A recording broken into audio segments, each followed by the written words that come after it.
What I eat in a day as a near 20-year low-fat raw vegan. Well, I always start my day with a cup of water because although fruit is hydrating, especially non-sweet fruits, it is more efficient for your metabolism of the fruit sugars to be hydrated first. And when you're thirsty, water's the ticket. Now I'm getting into these nectarines and these mangoes as much as I care for after a nice workout at the gym. Let's go for it. Wow, so good. Whew. Well, that was 8 nectarines and 4 mangoes. And I'm perfectly stuffed. I feel really great. I'm just gonna finish these cores. That's a key concept here too, is complete abundance. It's pretty hard to overeat fruit unless you're forcing it past enjoyment and just eating for emotional reasons. I eat every single meal until I'm completely full. And if I'm a little hungry later, I can always have another one. Let's get these done. Wow, stick a fork in me. That was definitely right between all I enjoy and all I can. Perfect. It's a hot one out here, so I'm drinking more water. Well, after that skate session and a little bit of a snacky grapes, I'm gonna have more grapes here and maybe some mangoes. We'll see.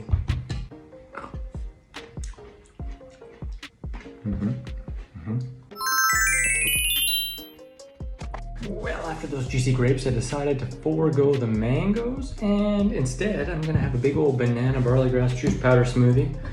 Got 18 medium bananas, some barley grass juice powder. You can check out my brand. I like the one I like the most. It's in my shop. I sell it because I love it so damn much. Shameless. But yeah, I'm just gonna peel these and put them in the old Vitamix blender. Let's get that. Monkeys peel them from this end. Bloop. Then you have the stem to hold.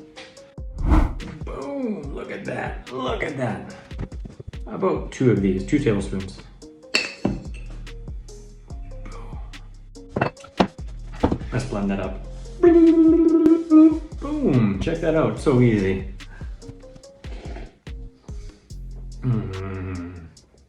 So damn good. And no water needed. It's amazing. It's like so liquidy without any water. It's just perfect. And I was already hydrated from the water and then the grapes. I don't think you need to watch me drink this whole thing because I'm gonna chill out and watch a show while chilling and drinking this. So just so you know, I know this is an all fruit day minus the barley grass juice powder. I'm not a fruitarian. I eat a lot of greens, a lot of veggies, a lot of curries, a whole bunch of other stuff today. I was just busy and figured this felt the best. It's also a little bit late since I just got back from a evening skate session and didn't want a giant vegetable meal this late at night. So this is what it is. But if you want to see some more day in the life, check out my playlist. I'll link it in the description below. I've got a whole bunch of different ones with full recipes and everything else like that. And stay tuned for all the nutritional info. Hope you enjoyed it. Wishing you much peace, love, and seasonal fruit. Well, this is it, the final sip. Oh!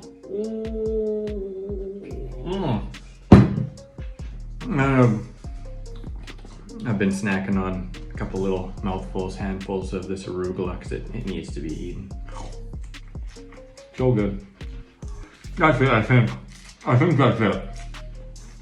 Bye-bye. Oh my, plus a sneaky avocado. Favorite way to eat them. My gosh. That's the finishing move. Good night. Ooh, into the detailed nutritional information. I'm using this free tool called Chronometer, which I really recommend you check out and play around with when you're first starting a raw food diet, just to see ballparks of how many calories you're getting in and how many you need in your fat and your protein and your carbohydrate ratio. It's a really useful free tool. So you can see it's actually based on just the edible portion. So I weighed it just to make sure it was exact, taking away the peels. You can see how much I got from everything in the grams and in the calories. You can adjust it to pounds if you like. If we click to consumed, it shows the breakdown of the protein, carbs, and fat. So I eat an 80-10-10 diet. A lot of people mistakenly think that that means you hit 80-10-10 every single day. What it actually means is that on average you're getting 80% or more of your total calories from carbs and 10% or less on average from fat and protein. Today I hit 10% fat. Today I hit 5% protein and more than 80% carbs. But some days I hit 80% carbs or even 75% carbs. And some days I get 5% protein, and other days I get 8, 9, 10, even 12 or 13% protein on occasion. Fat, same thing. Sometimes it's 5%, sometimes it's up to 15%. I'm looking at the average over the day, week, month, and even year. So if you click the daily report, we can get more detailed information. So showing the calories and the percentage breakdown, showing me how many calories I've burned and my balance, which isn't exact because I didn't take into account all of my exercise. This here again is saying we're not getting enough protein, but again, it's more important to really look at the day, week, and even month. What a lot of people don't recognize is that our body is uptaking almost the same amount of protein every day, irregardless of what we eat, because our body is always breaking down or catabolizing tissues into individual amino acids and recycling and reusing those. As long as we're getting the amount of individual amino acids that we require over the days, weeks, and even months, and eating enough calories to maintain our body weight, we're golden. I've been eating this way for almost 20 years. I have zero troubles putting on muscle mass and maintaining my optimal body weight. Some days I get this much protein, other days I get 100 grams of protein when I'm eating more greens and or sprouts, some seeds. Many people overanalyze and think in terms of the meal or the day, when to me this is completely missing the bigger picture. Looking at my highlighted targets, I got more than I need of things that my body can easily excrete, and not enough calcium today, but again, this is a low green day. A lot of other days I eat generally about a pound or 2 minimum of greens. As I mentioned before, it's not about every single day, it's about the trends over the week and the month and even the year. I hit most of my nutritional scores. Looking over my complete nutritional summary, I'm doing pretty dang good. I do take a B12 supplement, just so you know. Looking down again, the main thing that's missing here, I'm low in calcium and sodium, although that's an upper limit. On days that I eat more greens, my sodium is a little higher, but I'm not actually trying to hit 500 milligrams. Our sodium needs are vastly inflated due to most people eating sodium-rich foods and added sodium. Zinc's a little low, but when I'm eating other foods such as pumpkin seeds and mushrooms, which I do fairly regularly, that boosts that up. No problem with carbohydrates.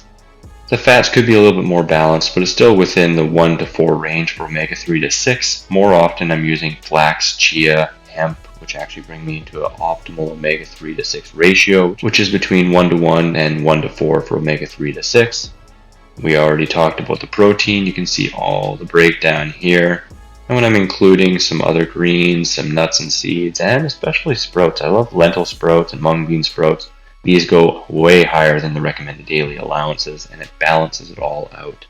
I've been doing this again for over 20 years. I've had 8 different blood tests, every single one of them exemplary. In fact, my doctor has on multiple occasions said I have the best blood work he's ever seen in his career. So I hope you find this helpful. Check out the blog post for even more information. If you haven't already, give me a subscribe. Wishing you much peace, love, and seasonal fruit. What I eat in a busy athletic day. Summer 2023. Grab your free raw recipe app, available on iPhone and Android, with over 100 free raw recipes, common fruit and vegetable calorie breakdown, frickin' raw, some food combining chart, shopping cart function, and so much more.